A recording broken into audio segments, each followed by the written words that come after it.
Welcome to the QIC-EY podcast, a conversation to illuminate core themes for advancing children and youth engagement and empowerment in child welfare. This podcast works in conjunction with the QIC-EY workforce training. I'm your host, April Dinwiddie. In this limited series, we hear from three professionals, Phoenix Santiago, Nathan Ross, and Jamal Callahan. While their experiences connected to child welfare are all different, they all share the same deep commitment to ensuring systematic changes in how children and youth are authentically engaged and empowered. In this episode, we are talking about the characteristics and competencies that are important to authentically engage with children and youth with Phoenix Santiago. Hi, I'm Phoenix Santiago. My preferred pronouns are she, her, hers. I am the Youth Engagement Manager for the New England Association of Child Welfare Commissioners and Directors at the Baker Center and facilitator of the QIC-EY National Youth Engagement Advisory Council. I know firsthand the power of authentically engaging and empowering children and youth. In this episode, we are talking about the characteristics and competencies that are important to authentically engage with children and youth. That's a lot to say. Just listen to how Phoenix breaks it all down. So yes, characteristics are who you are as a person, right? Your motivation. Are you dependable? Are you authentic? Are you reliable? Competencies are your ability. Like what are your skill sets? What's your knowledge? Do you communicate well? Do you listen well? Do you partner with youth? It's important because this is the core of authentic child and youth engagement, right? With the QIC-EY, we have a definition of what authentic child and youth engagement is, and is built on a literature review that identified competencies and characteristics. And our definition actually includes all of the core competencies and characteristics that were found in the literature review. Love hearing Phoenix in her own words. She also mentions the QIC-EY definition of engaging and empowering children and youth, so I thought we should hear that. Yeah, so we have an incredible definition of child and youth engagement that is backed up by the literature review, right? The core competencies and characteristics that were found in a lit review of, hundreds of articles on youth engagement. And that definition is authentic engagement means actively and intentionally partnering with children and youth about their lives on their terms in ways that make sense to them. To authentically engage children and youth, child welfare staff must be committed, flexible, self-aware, and open to shared decision-making. Use strong communication skills to build trusting relationships with children and youth.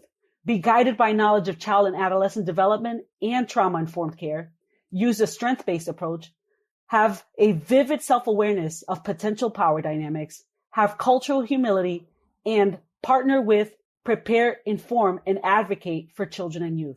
As Phoenix shares this definition, she reminds us that QIC-EY's characteristics and competencies related to engaging children and youth were informed by a foundational element.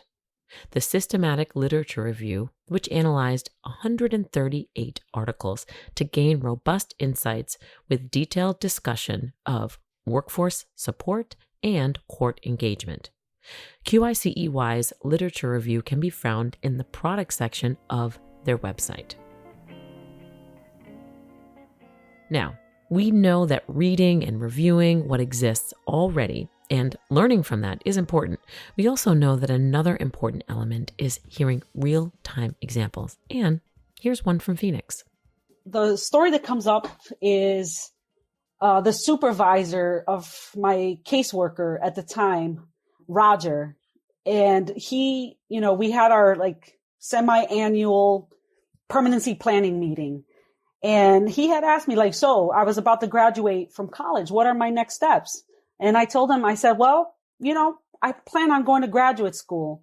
And so he asked me what I wanted to study. I said, I want to continue studying social work. And I was about to apply for a state college. And he said, I think you can do better than state college. I think that you can go to Columbia University. You're from New York City. You love the community from what I remember of our conversations. And I know that you can do that. And I thought about that. Cause I never imagined, I grew up in the Bronx, right?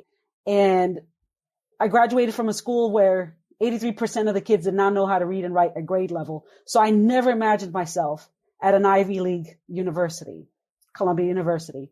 And so I thought about what he said, and I threw away my state application, and I put 100% into this application because he is someone that believed in me.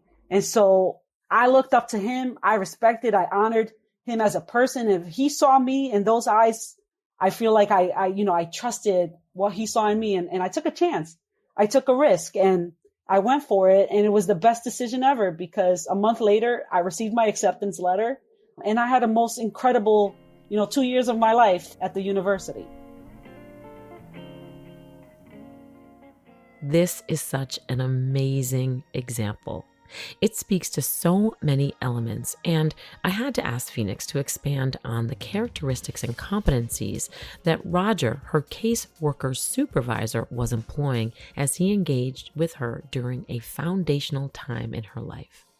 For one is communication and listening skills, right? So at our meetings, our semi-annual meetings, he always engaged me, right? Always asked me, how I was doing, what I want to do. And so he had really great communication and listening skills. And he was always, I think, listening for my strengths, right? Now that I'm a social worker, I can, see what he's doing, right? He was always listening for my strengths and like, where are my hesitations, right? So that he can empower me to keep moving forward in the direction that I wanted to. He was able to build trusting relationship as well. Again, I was able to trust him because of who he was. And he partnered with me as well, right? In the way that he was able to hear what it is that I wanted, right? But also encourage me to go for more because he saw a lot more potential than I saw for myself. One more thing that is important to recognize in this example is the professional layering and how important it is for supervisors to model authentic engagement of children and youth for caseworkers. So it's important because, supervisors have to model what it is that they expect from their workers as well, right? They have to be coaches and they have to be able to walk their talk as well. And so one thing I loved is that when we were at these semi-annual meetings, it wasn't just, me, my worker, it was the supervisor, it was the director, everybody who could make decisions about me was there, including myself. So vital that we unpack all these important pieces of the work. Now, Phoenix had a few practical tips. For one, go to our website and find our literature review, right? Because that details the core competencies and characteristics. And then from that list that comes up from the literature review, reflect on what are your strengths in terms of competencies and characteristics. And then what are the areas that you need to improve on? And I recommend doing this in a group setting, right? So that you can learn from each other as well, and have open discussions and conversations. And when you're doing the hiring for workers, make sure that in your hiring process, you are looking for these characteristics and competencies that are listed in the literature review.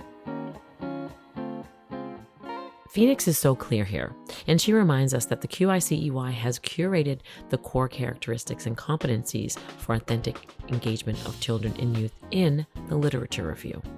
And remember, you can read and intake all the research and information, but it's really all about an active application of all that you know in real time, like Roger, as he engaged with Phoenix and made an impact that would last a lifetime.